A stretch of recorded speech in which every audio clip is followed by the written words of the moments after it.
qué alguien debería ver esta entrevista? Y pensando ahora con calma de lo que hemos hablado, esto es la información que a mí me hubiese gustado tener cuando yo tenía 15 años y sobrepeso y todos los problemas de salud que tenía, porque hubiese descubierto un montón de cosas que me ha llevado 30 años descubrir. Y aquí las hemos tratado, no en profundidad, pero hemos tocado tantos palos y tantos temas interesantes que solo por eso me gustaría volver al pasado y ponérsela al Fer de los 18 años. Hola, pues Fernando Casal es un humilde nutricionista aquí en Santiago de Compostela, en España, y bueno, que era informático y que hace unos años decidió dejarlo todo, estudiar nutrición y que se dedica básicamente a tratar problemas de salud con alimentación y suplementación. Sería, creo que, el mejor resumen. Ah, interesante. ¿Qué te motivó a esto? ¿Cómo dijiste, voy a dejar la informática y me voy a meter en este tema? Pues yo creo que fue que cuando tenía 18 años no se me ocurrió que me podía dedicar a la nutrición y curar problemas de salud, porque igual que ahora está muy de moda y todo el mundo se habla, hace 20 y pico años nadie hablaba de la nutrición para corregir problemas de salud. Entonces yo creo que no me dediqué antes porque no sabía que me podía haber dedicado antes, si no me hubiese dedicado antes a la nutrición. Fue vocación tardía, digamos. ¿Cómo explicarías, Fernando, lo que haces y desde dónde entiendes la nutrición y la salud? Potente pregunta, Pedro. Digamos que más que pensar que la alimentación cure, he descubierto que ciertos hábitos y ciertas cosas que hacemos con la alimentación nos dañan. Entonces me dedico mucho a entender y a estudiar. Hay una cosa que se llama la PNI, que es la psiconeuroinmunología clínica, que fue lo que cambió ahí bastante mi vida, que estudia todo esto de el impacto de los alimentos, cuando los comemos, muy teniendo en cuenta los contextos de estrés, ejercicio, etcétera. Y entonces, claro, yo cuando estudié la carrera de nutrición y me dedicaba solo con lo que había aprendido, lo tradicional, yo veía que no ayudaba a nadie prácticamente.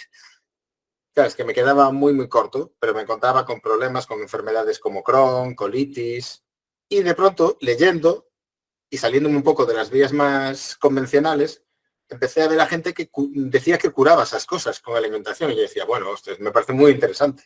Entonces, como tengo así, considero una mente con muchas ganas siempre de ver qué cosas hay a mayores, pues fue cuando empecé a aprender sobre PNI, sobre enfermedades alternativas y tratamientos alternativos a esas enfermedades, y aún sigo tirando del hilo y todo apunta a que los próximos 40 años de mi vida, si los vivo, seguiré tirando del mismo hilo. Seguramente los vivirás. ¿Qué es lo que más te preocupa de cómo? ¿Qué es lo que más te preocupa, Fernando, de cómo hoy se habla de alimentación y salud? ¿Qué es lo que más te preocupa de cómo va la onda esa hoy? Lo que más me preocupa es que yo cuando entro en Instagram hasta me agobio y tengo mucho conocimiento y le dedico muchas horas de estudio, porque todo lo que ves es muy contradictorio y, como digo yo, todo el mundo tiene razón. Tú los escuchas y todos son grandes argumentos, grandes hitos, todo funciona y hay cosas muy contrapuestas, ¿no? Entonces, claro, es difícil para mí. Es decir, antes teníamos el problema de que no había ninguna información y yo creo que ahora el problema es que hay demasiada y que se cometen muchos errores. Hablaba hace poco con una paciente que ya tiene el problema de que sabe demasiado. Sabe tanto que está todo el rato cambiando y pensando en lo que está haciendo. Entonces, en vez de tomar una línea que pueda ser mejor o peor, estamos buscando siempre lo perfecto. Y vamos pegando bandazos en vez de coger una. No sé si me estoy explicando. A veces vale la pena coger una solución que sea un 6, pero que lo siga siempre. Esta parece un 8, esta parece un 9 y cambio. Y de pronto más proteína vegetal. No, me salto a carnívora. Y ahora vuelvo a hacer un ayuno. Y estar saltando todo el rato por ese exceso de información, creo que es gran parte del problema que hay ahora mismo. Sí, ¿y cómo tú crees que alguien podría filtrar la información? Es decir, voy con esto. Pues yo creo que como casi todo en la vida, deberías ir leyendo y la gente que más te encaje en tu forma de ver la vida, seguirla e ir leyendo tú otras cosas, pero más o menos afines, pero también seguir cuentas y buscar a gente que también diga un poco lo contrario, pero siempre mirar las dos cosas con espíritu crítico. Pero querer ir a todo me parece que es muy problemático. O a lo mejor centrarse en cosas pequeñas, ¿no? Porque de pronto puedes decir, voy a aprender de deporte, de ritmos circadianos, de sueño, de alimentación, y de pronto es demasiada información. Yo creo que hay que buscar muchas veces más unos mínimos que unos máximos. Más pues si yo tengo este problema de que duermo mal, pues voy a enfocarme a qué cosas me pueden ir ayudando a mí para dormir mejor y me centro en eso, no en hacer un cambio radical de salud. Porque eso es una paso carga. A paso. Sí, es mejor es eso, avanzar poquito a poco, pasos estables y que te permitan mejorar, que no querer hacer un cambio de todo o nada, ¿no? Que parece que es un poco en lo que nos han vendido cuando yo pienso en mi historial y es como cada año intento aprender cosas nuevas. Y cada año hay cosas que digo el año pasado que digo, bueno, pues yo no estoy tan de acuerdo, ¿no? Pero no suelo hacer unos cambios radicales de pensamiento, sino huir el concepto Kaizen, que es el de mejora, palabra japonesa de mejora continua, ¿sabes? Entonces, coger lo que a ti más te encaje en tu vida y desde ahí ir mejorándolo. Sí, sí. Sí, digamos, buscar tu prioridad también creo que sería importante, ¿no? ¿Cuál es el problema más, digamos, entre comillas, no crítico que quiero resolver y focalizarte en eso? Claro, es que si tu problema es un problema de hipotiroidismo, pues ver qué cosas son las que...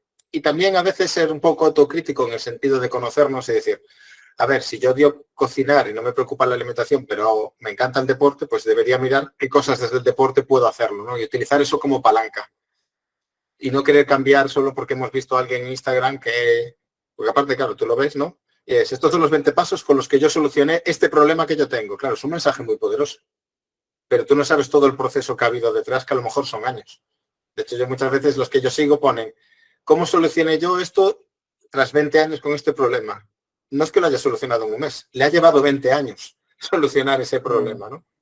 Entonces yo creo que muchas veces es cogerse mensajes sencillos y que encajen como tú ves la vida. Ya, ya. Sí, sí, claro. Y otra cosa también, Fernando, que con la onda esta de las redes sociales, hay muchos, entre comillas, expertos que ni siquiera han estudiado esto, ni siquiera han profundizado, que empiezan a dar consejos por aquí y por allá y la gente los ve, que son, digamos, influencers, como se llaman ahora, que tienen no sé cuántos seguidores, que la gente les sigue, que les comenta, que tienen un gran volumen, una gran fama, digamos, y empiezan a hacer lo que esa persona dice y esa persona prácticamente quizás, como decías, hizo algo que le funcionó, pero no tiene estudios, no tiene un respaldo realmente para eso. Y creo que eso es también muy importante, no dejarse guiar por el primero que aparece porque tiene no sé cuántos seguidores. No, bueno, y también entender que cuando a mí me pasa lo mismo, yo tengo una newsletter que mando un correo todos los días, soy consciente de la gente que tengo suscrita que yo todo lo que mando no le sirve todo para todo el mundo, ¿sabes? Entonces, es muy difícil, ¿cómo das consejos a gente que no conoces, no sabes qué lo va a ver, que sean útiles, que no sean demasiado específicos, ¿sabes? Que no puedan ser dañinos? A mí me parece muy complicado. Y eso deberíamos tener ese pensamiento cuando vemos lo que alguien dice. ¿Sabes? Porque de pronto, como lo estamos escuchando, parece que si soy yo o si eres tú, parece que se lo estás diciendo. Pedro me está diciendo esto. No. Pedro habla de esto, que es uno de los temas, y si crees que te encaja y crees que pueden ir por ahí los tiros, profundiza por ahí.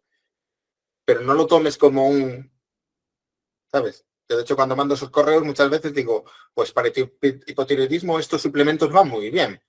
Pero intento no poner cantidades ni dosis porque, pues no lo sé, no es lo mismo si eres una chica de 18 años que si eres un hombre de 80, ¿sabes? Cambia totalmente, aunque el problema de salud pueda tener el mismo nombre.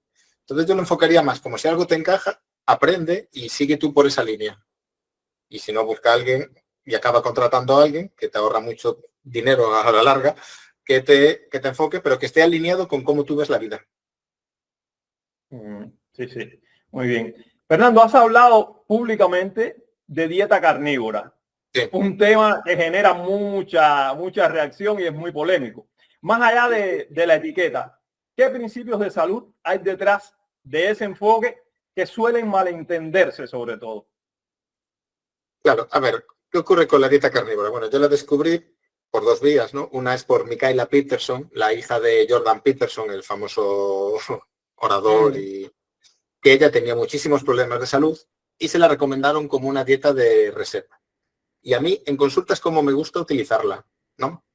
Es decir, yo entiendo que, claro, hablar de dieta carnívora parece como de pronto es todo el mundo debería comer solo carne. No, yo lo veo como, cuando yo la vi por primera vez en consulta fue por un paciente con el que todavía me llevo muy bien, que su situación empezaba a ser límite.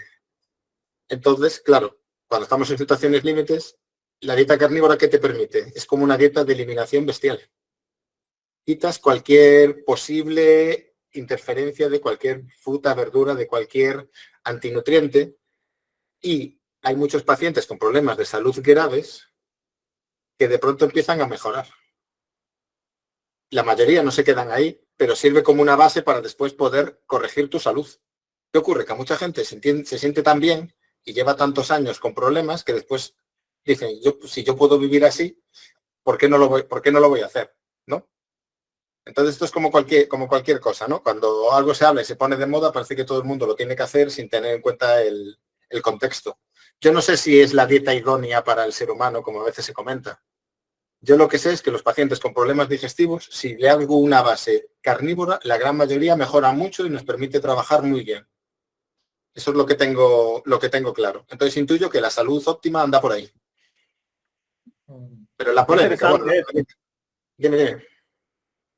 No, decía, qué interesante eso, que se trata, porque muchas veces buscamos por aquí, por allá y no nos damos cuenta que se trata de eliminar, ir probando, ir eliminando cosas para ver qué es lo que te está afectando. Y a partir de ahí lo detectas y dices, me quedo con esto y con esto. Creo que ese es un enfoque muy bueno para poder mejorar. Claro, yo cuando hay enfermedades graves autoinmunes o Parkinson o enfermedades así, es como tienes muy poco que perder y mucho que ganar. ¿Por qué no lo vas a probar? Digo, porque después nos da mucho menos miedo probar medicamentos biológicos o medicamentos con muchos efectos secundarios. Y yo digo, bueno, pues con la dieta también es una prueba muy, muy interesante. Porque si lo haces bien, por estar unos meses, no tienes un riesgo grave de salud. Entonces, como dieta básica, a mí siempre me ha parecido muy interesante. Yo lo utilizo en casos realmente fastidiados, digamos. ¿Sabes? Donde ya pacientes que llevan muchos años que no mejoran con nada, ¿sabes? Con diarreas continuas o con hinchazón. Y muchas veces, no siempre, como todo, te permite sentar unas bases de comiendo así me encuentro mejor para trabajar una alimentación, porque al final la alimentación no es solo nutrición, sino también cultural. Y eso también hay que tenerlo muy en cuenta. Sí, sí.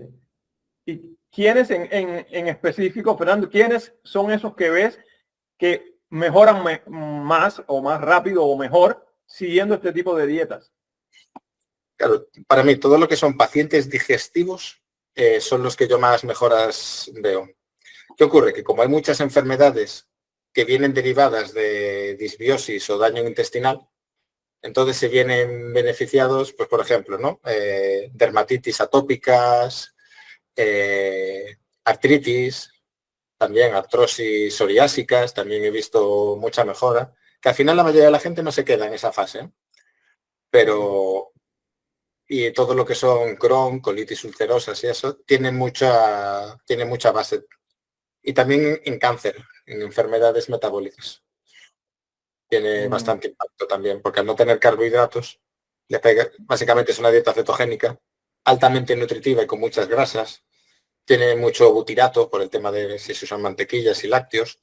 Entonces, bueno, hay una serie de factores ahí que influyen. Pero al final, dietas carnívoras absolutas las he usado muy poco, porque la gente es muy reacia, yo lo entiendo también.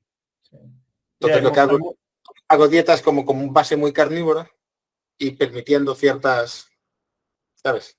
Frutas y verduras más. ¿Qué incluyes en tu dieta? Claro está, depende, me imagino, del paciente, ¿no? De la situación. Sí, pero claro. En general, ¿cómo lo manejas? Bueno, yo mi forma de trabajar es que pongo 2 citas. Una primera solo es para conocer al paciente, un poco lo que estamos haciendo ahora aquí tú y yo, ¿no? De conocernos, ¿no? Y de hablar. Entonces también depende mucho, porque, por ejemplo, me pasó hace poco con una paciente que no fue capaz de seguir la dieta. Para que veas que a veces esto es que tenía un Parkinson, le estaba provocando mucha sintomatología y ya venía un poco en fase de desesperación.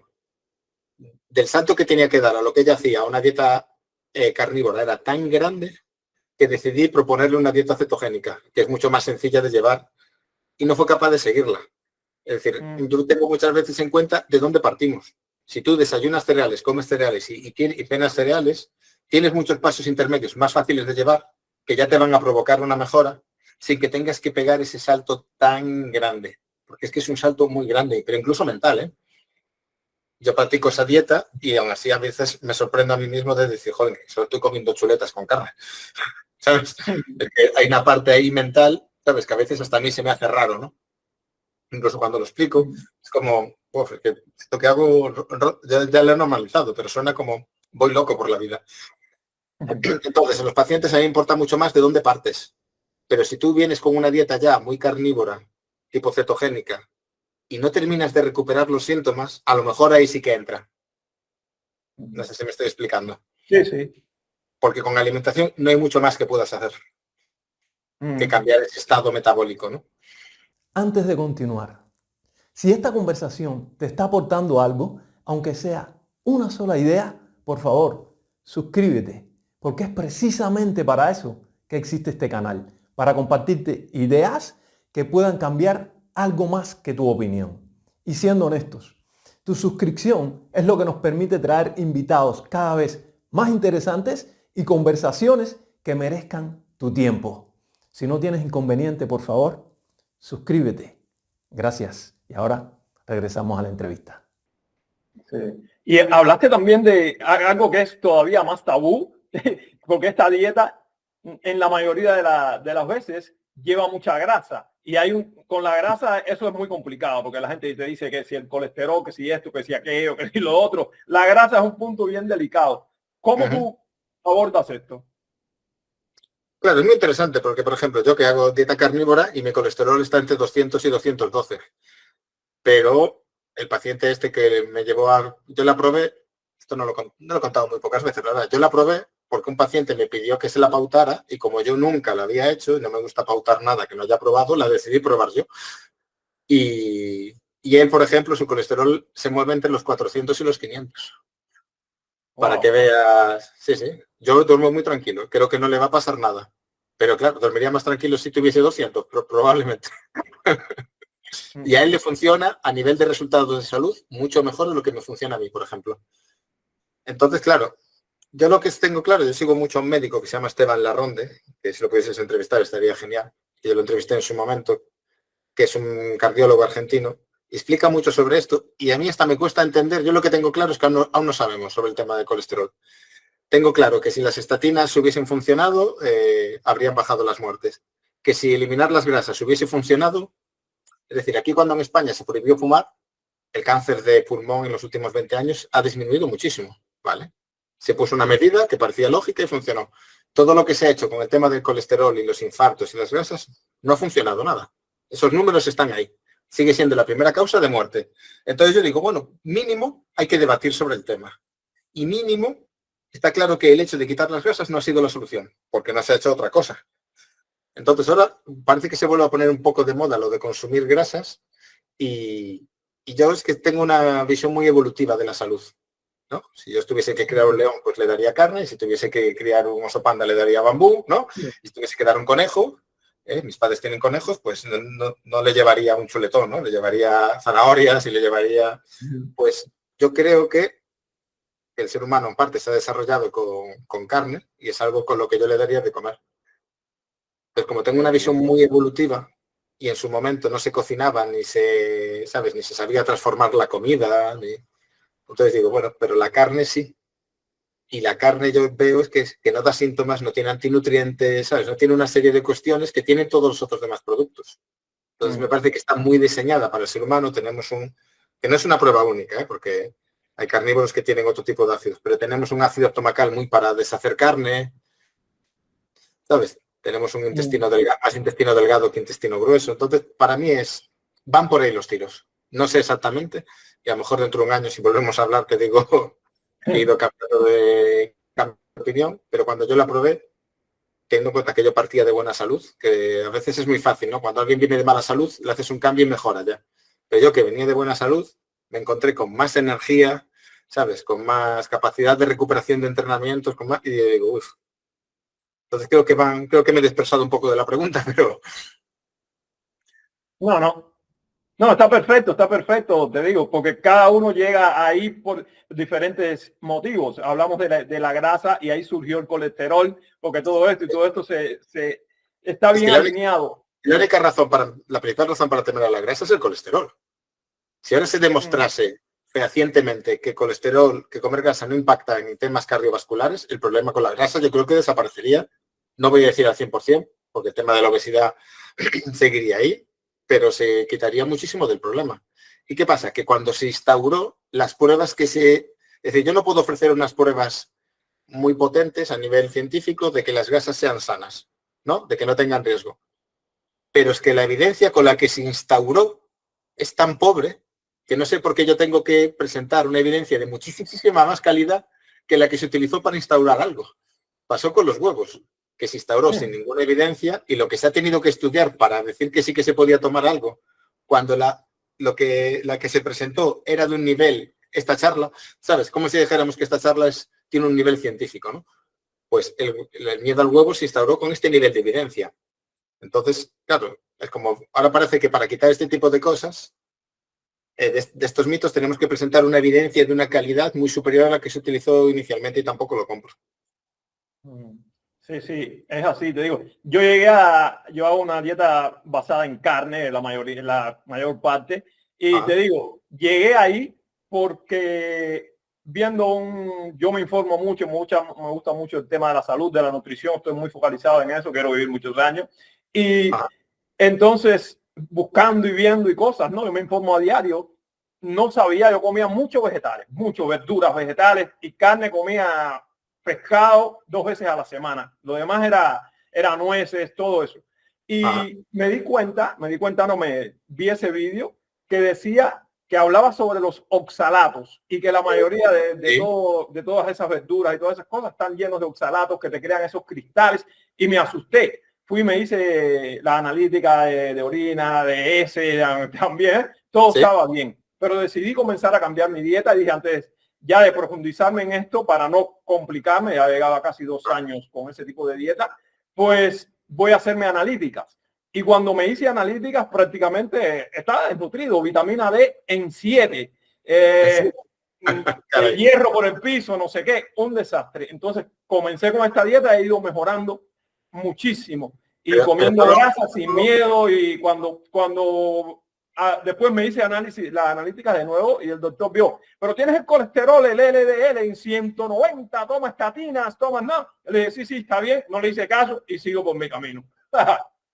Sí, pero ¿notaste cambio solo a nivel analítico o también en otros aspectos? No, mucha más energía, mejor sueño, mejores digestiones, que yo siempre tenía la digestión problemas. La verdad que es una mejora muy interesante. Sí, una cosa que comentas de colesterol es que muchas veces la gente no se da cuenta que si tú de pronto cambias a una alimentación alta en grasas y llevas 20, 30, 40 años de tu vida comiendo de la otra forma, yo lo que he visto, pero esto lo he visto ahora con el paso de los años, es que si tú mantienes esa alimentación, el colesterol se va corrigiendo.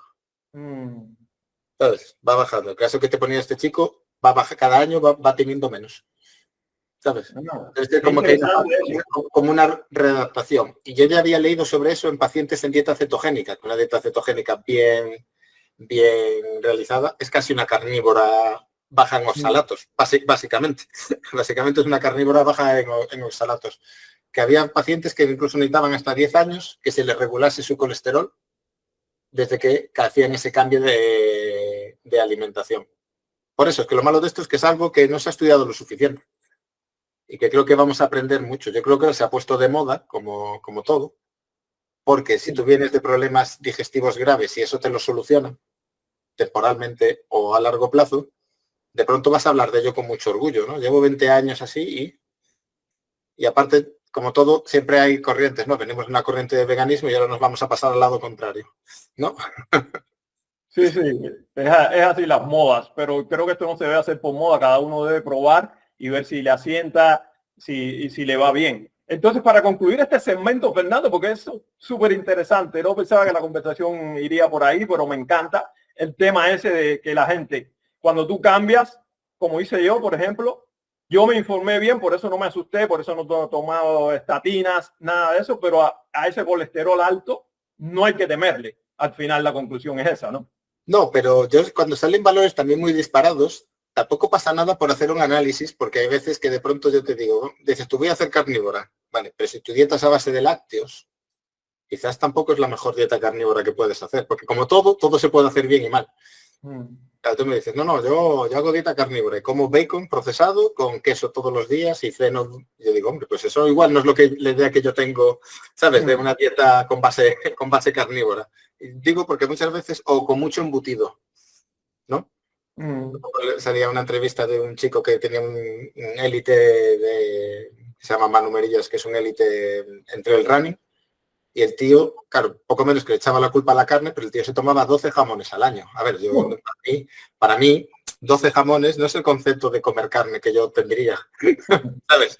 Comerse 60 kilos de carne procesada al año no es el concepto. Entonces hay que tener muchas veces cuidado con este tipo de cosas, que decir, yo hago una cosa y de ahí a lo que tú haces que sea cierto. O sea, que sea cierto, que sea lo que yo te digo, yo hago dieta carnívora, lo que tú pienses o lo que puedan pensar 10 personas va a ser totalmente distinto. Claro. Fernando, dime. ¿Cuál es el error más frecuente que ves en personas, por ejemplo, muy concienciadas, como era yo, con la nutrición, pero que siguen sin mejorar? Muchas veces pensar que somos partes separadas. Es decir, pues pensar que, por ejemplo, yo si como bien, pues ya voy a estar delgado y en forma, aunque duerma mal y esté muy estresado.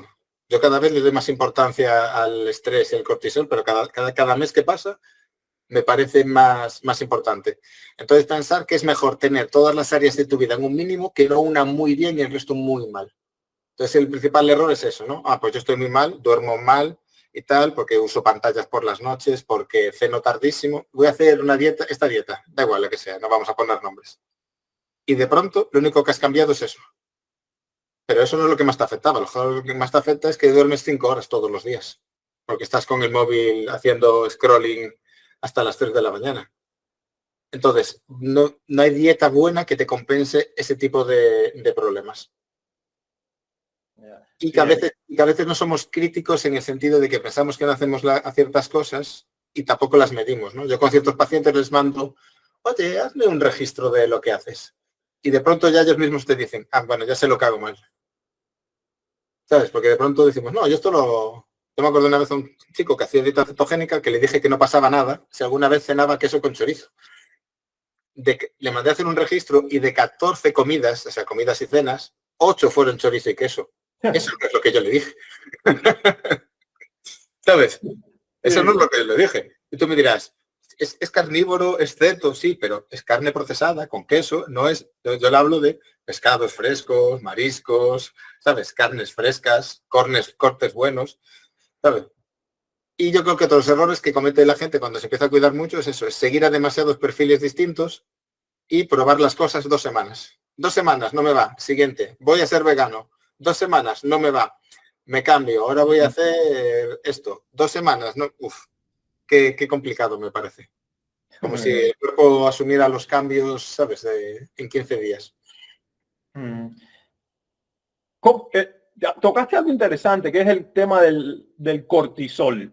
Sí. Y se sabe cómo te afecta el cortisol ese alto siempre la salud. Comenta un poquito sobre eso. Por ejemplo, a mí, nutricionista, deportista, entreno a diario, te cuento una anécdota muy sencilla. Yo fui muy obeso de pequeño, gracias a endocrinos que me mandaban comer 5 veces al día, comer carbohidratos todo el rato. Bueno, es la clásica, ¿no? Nunca se lo agradeceré porque lo pagaré todo el resto de mi vida. Pero bueno, llegó un momento con dieta cetogénica y mucho deporte, yo me encontraba muy bien. Y vino la pandemia. Yo en la pandemia recané 2 kilos, teniendo en cuenta que ni estaba al aire libre ni nada. Fui padre por segunda vez. El estrés que supone el no dormir, un nuevo miembro en casa, y recuperé 15. Comiendo mejor que cuando había estado en pandemia, que comía peor, porque picaba más porque estaba todo el día metido en casa. Y ahí fue como mi visión de... ¿Sabes? Ahí lo vi claramente. Lo vi claramente. El cortisol, por eso te digo que cada vez le doy más importancia, porque yo veo a gente que hace las cosas muy bien y de pronto no mejoran. ¿sabes? Y tienen trabajos muy interesantes. Entonces, de pronto les mandas un protocolo alimenticio bueno, un suplemento y están bien, pero acaban cayendo. Y de pronto cambian de trabajo y se soluciona el problema. O rompen con su pareja y se soluciona el problema. O otros ejemplos, pacientes que van bien y de pronto, pues, cierra su empresa o los trasladan a otra ciudad, con el estrés que eso supone. Y empeoran un montón. Entonces, ese eje intestino-cerebro es tan importante que es eso. Que el cortisol es eso, te desregula todo, te desregula la tiroides. La tiroides regula cómo funciona el ácido clorhídrico de tu estómago. El estómago regula lo que tú absorbes. Entonces, comes bien, pero no absorbes porque estás estresado. O sea, ese es el impacto que puede llegar a tener. Es algo que cada vez estoy estudiando más porque nunca le había dado, creo que, toda la importancia que debería en consulta. Por el clásico dicho de, si tienes un martillo solo ves clavos, ¿no? Y cada vez, también lo que te decía al principio, ¿no? Vas aprendiendo. Lo malo de aprender es que en vez de pensar no, yo según voy aprendiendo, más sé que no sé. Y es horrible para mi salud mental. ¿Sabes? Es como, ya sé de suplementación, ya sé no sé qué, ya sé de trastornos digestivos, ahora tengo que saber de esto. Bueno, es interesante, por eso digo que nunca llegaré a saber todo esto, pero el tema del estrés estoy seguro de que va a ser uno de los caballos de batalla en la salud en los próximos 10 años. Estoy convencido de ello.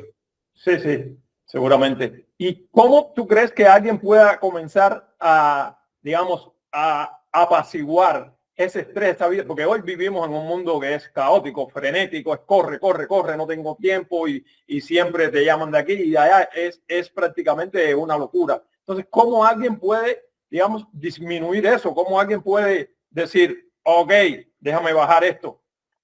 Bueno, te voy a decir lo que hice yo, dejar de ver las noticias, ¿sabes?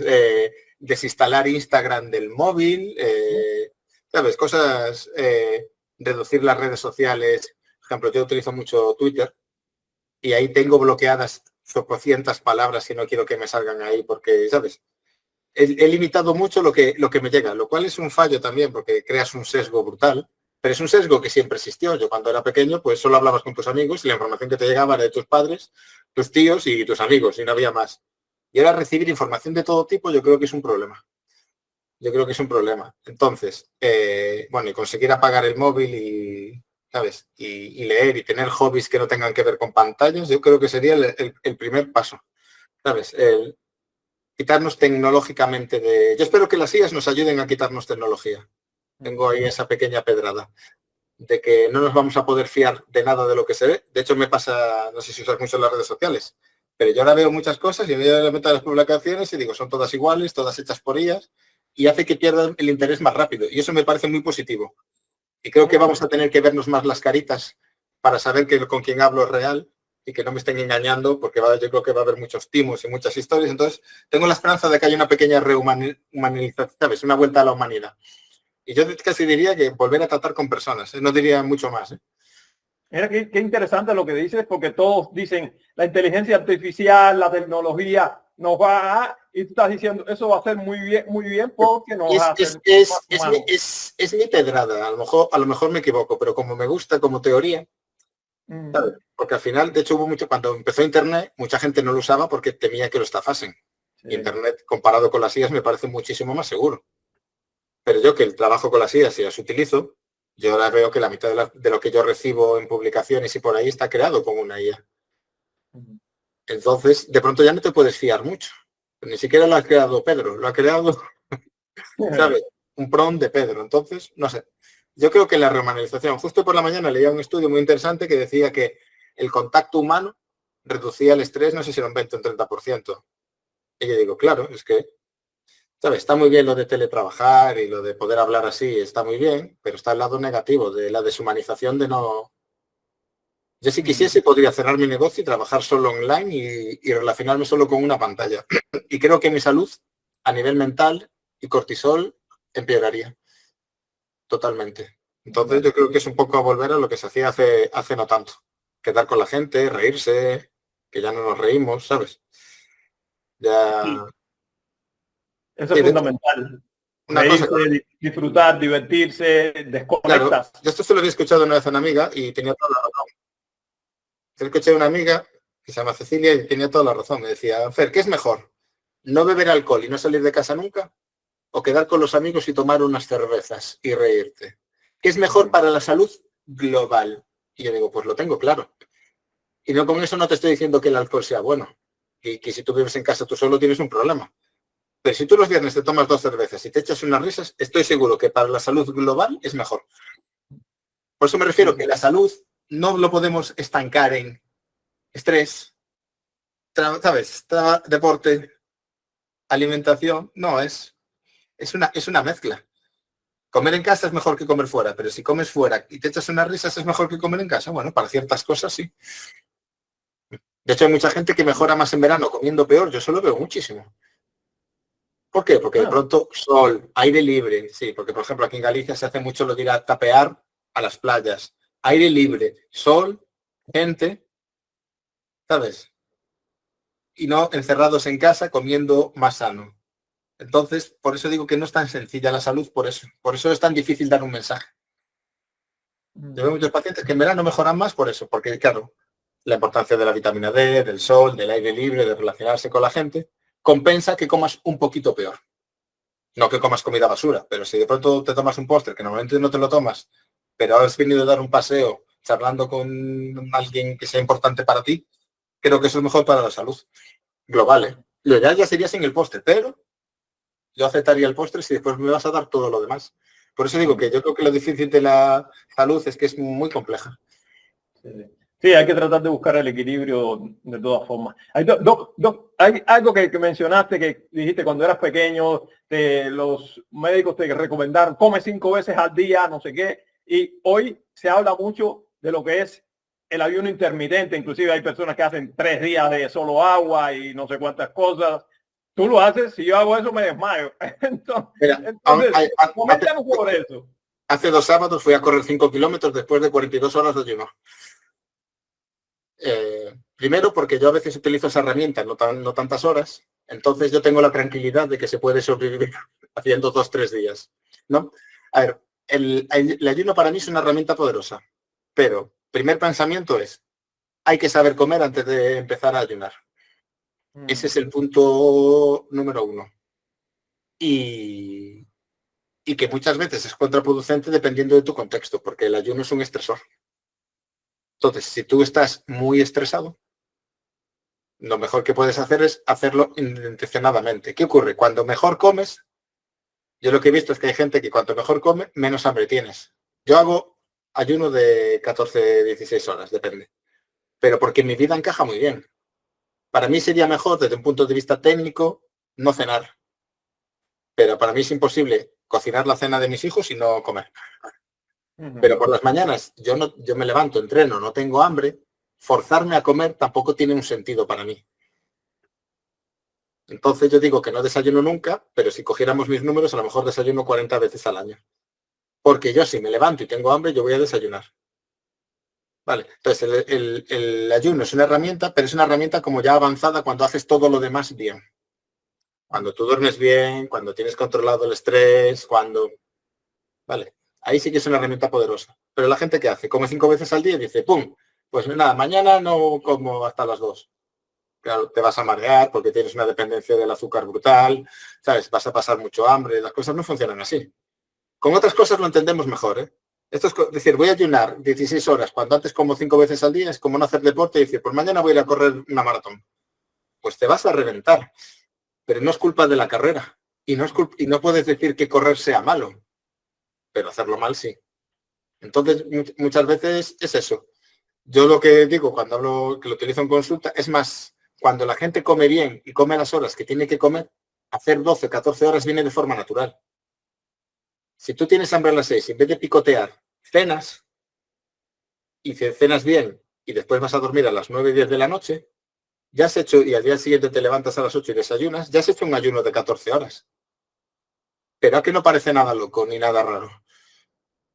¿Sabes? No es una cosa que se ha tenido que forzar. Y ese es por el que yo abogo. Yo después hago otro tipo de experimentos y en ciertos problemas de salud se puede utilizar como un resetting. ¿Vale? Por ejemplo, aún estuve leyendo a otro chico muy interesante en hacer ayuno mezclado con ejercicio los días previos y post a la quimioterapia favorece mucho la recuperación y la eliminación de toxinas. Bueno, pues es una herramienta, pero para un caso muy específico y yo quiero aprender sobre eso. Entonces yo lo practico en mí porque me sienta bien, pero también para tener ese conocimiento de lo difícil que es, las dificultades con las que te encuentras, ¿sabes? Cómo hay que hacerlo. Yo sé que si estoy muy estresado no soy capaz de ayunar. ¿Por qué? Porque es un estresor para mí. Y en el momento en el que lo decido, mi apetito se dispara. En cambio, si estoy en una época tranquila, sí que puedo hacer un ayuno, ¿vale? Pues eso lo que me dice es que es un estresor y que no es una herramienta para usar permanentemente. Bien. En cambio, a mí 14 horas no me supone ningún problema. Entonces, por eso digo que los principales problemas son los que te acabo de comentar, que yo veo, vamos. Sí, sí. No, te digo, yo lo he hecho siempre, tío, 13 horas, porque yo ceno muy temprano, me acuesto temprano y después me levanto y hago mis cosas, qué sé yo, y después desayuno. Y entonces 13 horas, pero de forma así automática, no forzada, y es lo que comentabas tú. Claro, También para mí es... sí, hay otro tema que tocaste y otra cosa más que te quiero preguntar, ya que llegué a mi rutina, que yo me despierto, me doy la ducha de agua helada, que después si quieres comentamos eso, si conoces el tema, pero Sí, comentaste mucho sobre el azúcar y nos quitamos nosotros porque no estamos en eso, pero bueno, en general estamos enviciados, dominados por el azúcar. ¿Cuáles son las consecuencias del azúcar y cómo se puede remediar eso? A ver, el gran problema que hay ahora mismo con el tema del azúcar y los carbohidratos que nos elevan el azúcar es que la actividad física que se hace hoy en día es ridícula. Entonces tú no puedes estar todo el día sentado y comer como un rey medieval, ¿no? Entonces, ¿cuál es el problema? Principalmente síndrome metabólico y diabetes. Es decir, hace años ahora se le llama diabetes tipo 1 y diabetes tipo 2. Ya se empieza a hablar de diabetes tipo 3 a enfermedades como el Alzheimer. Pero hace 30 años, no sé si lo sabías, la diabetes tipo 1 y tipo 2 no se llamaba así. Se llamaba diabetes de adulto y diabetes infantil. ¿Por qué? Porque la tipo 1, la tipo 2 no se daba en niños, pero ahora se da. Vale, ese es el mejor ejemplo. ¿Qué está pasando ahora? Pues que un niño de 5 años ha comido más azúcar en toda su vida que su abuelo. Es que ese es el problema, es esa normalización. Y de pronto estamos discutiendo en redes que si la fruta por la noche. ¿Sabes? Esto me gusta contar cosas en consulta porque son muy clarificadoras. Me acuerdo que una señora que siempre que venía a verme llevaba bollería en la mano, que su hija engordaba, me preguntaba si era bueno, si era malo que su hija comiera fruta por la noche, cuando normalmente lo que cenaban eran pizzas compradas, ¿sabes?, a domicilio. Y dijo yo, ojalá comiese fruta la niña. Entonces muchas veces es eso. ¿Cuál es el problema del azúcar? Que se consume mucho, que cada vez está más oculto, que las harinas cuentan como azúcar para el cuerpo y eso no nos damos cuenta, y que nuestra actividad física no es capaz de compensar para nada todo ese consumo de azúcar. Entonces, los problemas principales, que la diabetes en el 2035 será la enfermedad que más gente mate, garantizado además. Y que el cáncer, que no deja de ser una enfermedad metabólica, se pondrá segunda. Ese es mi vaticinio, no me voy a equivocar. Salvo que cambie ahora, salvo que ahora la pirámide nueva estadounidense haga milagros, que lo dudo, porque ha sido más criticada que valorada. Tiene sus defectos, pero comparada con la otra me parece un salto, ¿sabes?, descomunal, ¿no? Pero de aquí a que se llegue a aplicar, a mis hijos aún les enseñan en el colegio la clásica, en 2026, me refiero. Harinas y la base de la comida. O sea que... Sí, desde pequeños es un gran problema. Esperemos que la pirámide ayude, pero como dices tú, es complicado porque... Yo creo que nos va a ayudar más a los que tenemos esta visión a defenderla, ¿sabes? Y a poder poner menús en un colegio en base a eso, por poner un ejemplo, que para otra cosa. Duchas frías o baños de agua helada o el hielo, que me dijiste que te los das, ¿no? No, porque ahora mi ducha no me lo permite, pero en su momento leí a Wim Hof, el hombre de hielo. Yo también. Y me pareció muy interesante. De hecho, yo el experimento que hice, más que las duchas frías, que a mí me gusta mucho el agua caliente, fue lo de llevar a los niños al colegio en manga corta durante todo un invierno. Conseguí dos cosas: una tolerancia al frío brutal y que me regalasen una cazadora, un padre de... Entonces, ¿qué me pareció muy interesante? Que es cierto que hay que exponerse más al frío porque estamos demasiado protegidos, ¿sabes? Pero volvemos a lo mismo. Si tú eres una persona muy estresada, meterle un estresor más yo no lo haría. Y si te gusta darte una ducha caliente, disfrútala. Pero la exposición en general al frío, creo que deberíamos practicarla un poquito más. ¿Por qué? Porque cuando de pronto ocurre que por circunstancias te ocurre, no soportas nada porque no estás acostumbrado.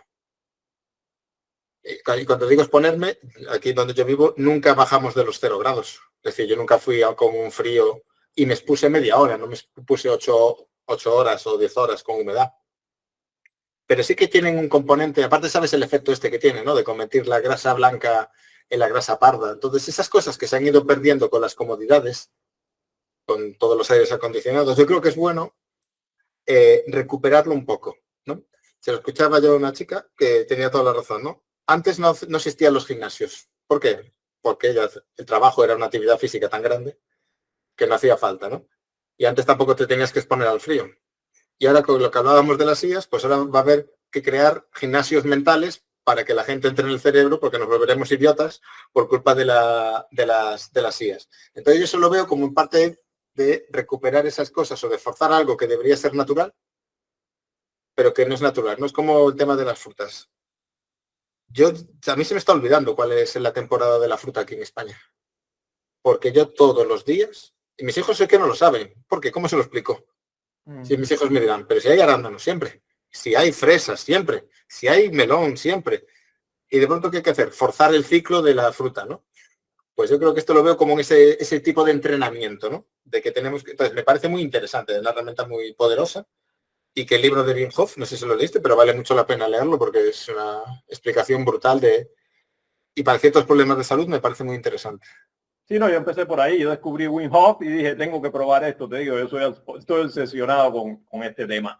Después de todo lo que has visto en consulta, Fernando, ¿qué es lo que más te ha sorprendido cuando alguien cambia su forma de alimentarse de verdad? Cuando alguien hace todo lo que tiene que hacer. ¿Qué casos de éxito? ¿Qué es lo que más te ha sorprendido?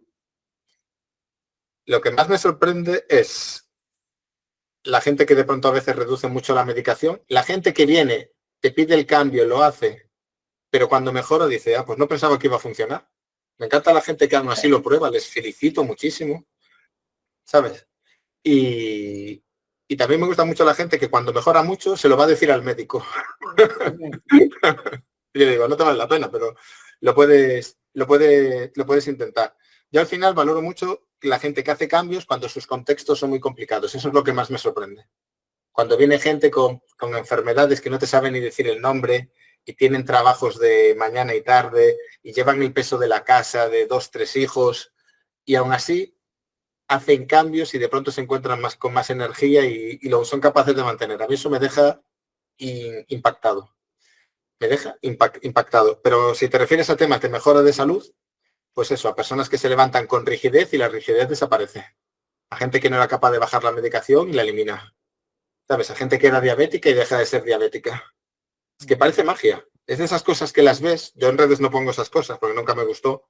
Porque si hablo de los casos de éxito, también tendría que hablar de los fracasos absolutos, ¿no? Que también hay, todos tenemos muertos en el armario. Entonces, si no voy a hablar de lo malo, no voy a hablar de lo bueno tampoco. Aunque se debería hablar. De hecho, cuando me hago formaciones, me gusta la gente que habla más de cuando la caga que cuando acierta, ¿no? Pero lo que más me sorprende en las mejoras son esos síntomas que... Es que es lo que pasa, que muchas veces la gente viene con unas ideas que se las han implantado de que lo suyo ya no tiene ninguna solución. ¿Sabes? Es como mucho puedes retrasarlo. Como mucho la alimentación, o sea, médicos digestivos que le dicen a sus pacientes que la alimentación no importa en su estado de salud, a mí me deja sorprendido. Entonces, que la gente haga un cambio cuando la información que te han dado es eso, es de tener una mentalidad poderosa. Porque si hay gente que confías, profesionales de la salud, te dicen que eso no sirve para nada, claro, ¿cuántos le harán caso? Yo lo sé. Pero que tú decidas, bueno, aún así voy a ponerlo a prueba, ¿no? Me parece que eso es lo que más me sorprende. Lo que más me sorprende. Y no dejará de sorprenderme nunca. Interesante. Fernando, ¿hay algo que ya sabes hoy, desde tu experiencia clínica, que si lo hubieses dicho hace 10 años atrás, te hubiesen tachado de radical, de irresponsable? ¿Qué sería? Come huevos todos los días. No, perdón. Mis hijos comen más de 20 huevos a la semana. Esa frase. no tenía hijos. Esa frase me hubiesen tachado, yo creo que me hubiesen denunciado. Y le digo, mis hijos pequeños comen más de 20 huevos a la semana, creo que esa sería la frase que me hubiese encadenado. Ya, come huevo todos los días. Es el desayuno, 2 huevos para cada uno, 3. Sí.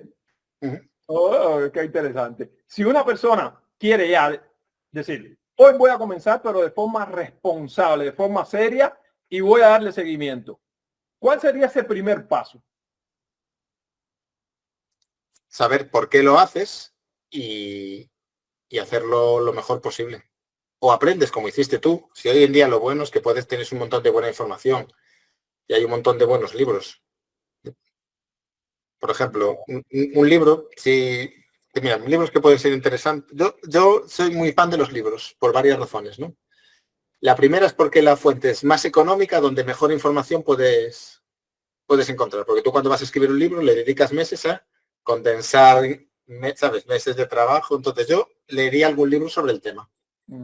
Por ejemplo, si es una enfermedad, si es sobre enfermedades autoinmunes y cuestiones así, pues hay uno que me gusta mucho que es La alimentación, la tercera medicina, de Señalet, no sé si lo conoces. Es ese libro cambió mi vida, cambió mi forma de ver la alimentación. Era un médico francés que murió en el 2003, que él lo que hacía es hacía de una dieta tipo paleo a todos los pacientes que entraban por consulta, a todos, da igual el problema de salud que tuvieran.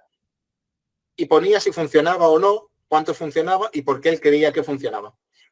Entonces, es un libro, no te exagero, de más de 1000 páginas, solo con eso. Y él habla de la teoría del ensuciamiento, básicamente de intestino permeable. Entonces, yo buscaría 2 o 3 libros buenos sobre el tema. Pues tengo una enfermedad autoinmune, pues compraría 3 libros buenos de enfermedad autoinmune. Y aprendería unas bases. Y después allí, o si no, contratar a alguien que se vaya en esa línea. Porque al final tú cuando pagas por lo menos yo lo veo así, yo no considero que a mí me paguen por una dieta. Una dieta, vete a la ChatGPT, te lleva 5 minutos. ¿Vale? Yo cuando pagas a un coach, un formador, yo le pago a un entrenador. Llevo 13 años corriendo, le pago a un entrenador porque no sé cómo se entrena. O porque quiero que él me guíe. Y tener la tranquilidad de que alguien que sabe más que yo me guía. ¿No? Pues, ¿sabes? Si te lo puedes permitir, busca a alguien que te guíe, que te acompañe. ¿Vale? Porque muchas veces lo más difícil de saber es esos problemas que aparecen. Yo cuando hago las dietas, yo he probado todas las dietas que existen para cuando me vienen pacientes, incluso la vegana, la probé, para saber las dificultades que tienes, que te acompañe. ¿Por qué? Porque alguien ha estado allí.